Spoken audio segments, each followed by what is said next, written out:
Hi everyone, welcome back to part 2, managing your cash flow for a profitable business in real estate investing for moms. In this video, I'm going to be sharing my Excel sheet and guide you to step by step on how to use it efficiently to manage your business finances. So grab a coffee, get comfortable, and let's dive in. My name is Havon Lee at Real Estate Supermoms. If you are new here, please consider subscribing. Check in every Wednesday. Leave a comment below to let me know how this channel can better serve you. And to all listeners and viewers, thank you so much for your support.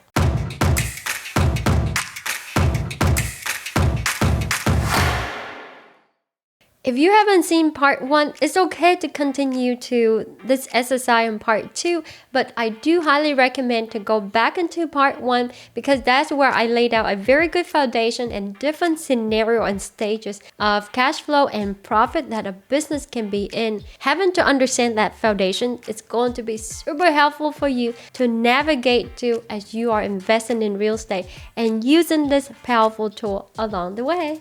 So here is the cash flow management sheet. It's not as pretty as you would like it to be, but the cool thing is that once you click on the link in the comment below, download it, then you can customize it, make it as fancy as you want it to be, whatever makes you happy. But let me just kind of walk you to the importance of using something very similar to this or using this cash flow sheet. So when we started our business, let's say we have 2 bank accounts. You want to list all the cash on hand that you have on the top, plus any expected revenue that will be coming in that month, and that's what we did. So we put bank number 1, bank number 2 that we will be using for our business, and then house number 1, number 2, and number 3 that we will be potentially selling. And then this is the amount of money that we will be bringing in if we sold them all in that month. So that will give us a total of $96,821 cash in. That same month, we also have cash going out, such as marketing costs, overhead expense, interest payment, office rent, down payment on the next purchase. In this case, it will be house number 4, and then the renovation on house number 2 and number 3.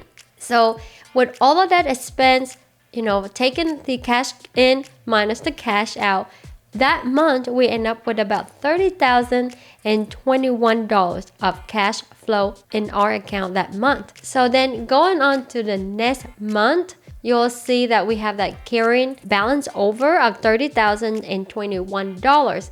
And then we will project that we'll be selling property number 4, bringing in $32,000 into our business. Same as earlier. This is the total cash that we will have in the company, and then here is the expected expense that will go out of it. That will leave us about $25,221 in cash flow that month. But here's the juicy part and why this is so crucial for you to track your cash flow. So let's say on month number 3. Now we have another property, which is house number 6 that we are purchasing. And we have to make a decision. How are we going about this month? So we decided to sell it instead of renovating it and sell it at a later time, or hang on to it and rent it out. And here's why. So the month before, we have $25,221 in our bank account that get carried over to month number 3. So let's just say we also have our expenses that going out every month, and we decided to hang on to the property number 6 to do renovation or to rent it out instead of selling it. So we'll make that number 0. So you can see that we'll be in a negative $5,779 for that month. So we better be prepared to pick up the phone and call mom, dad, friends, sister, brother, uncle, cousin, anybody that we know to help us, lend us some money to weather it out, right? So we decided to sell it instead.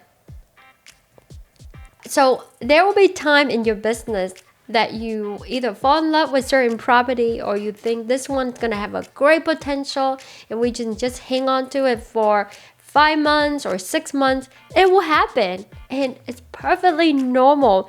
But if you can go back into your cash flow sheet and take a look at your finances and make a decision based on it, you'll always make a better decision. And that's really why it's so important to project, as far as you can. So starting out, you can just stick with, 1 to a quarter at a time, and trying to build up to it maybe 6 months to a year at a time. Just keep in mind, you will always go back, updating this number, and be willing and be flexible to change your strategy when needed.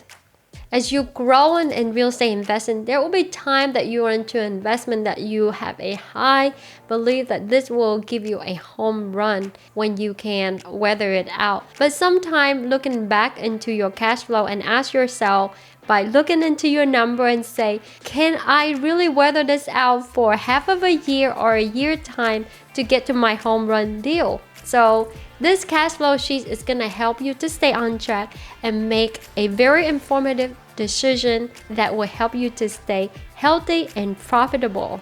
Thank you so much, moms, for tuning in today and learn managing your cash flow for a profitable real estate investing business. If you haven't seen part 1, remember to check it out. And if you have finished part 1 and 2, congratulations! I hope you find this video helpful, informative, in understanding managing positive cash flow. It is so crucial as a business owner and entrepreneurs. Having a good grasp of your business finance, not only to maintain a positive cash flow, make the business profitable, but to ensure that we can weather any financial storms that come in our way.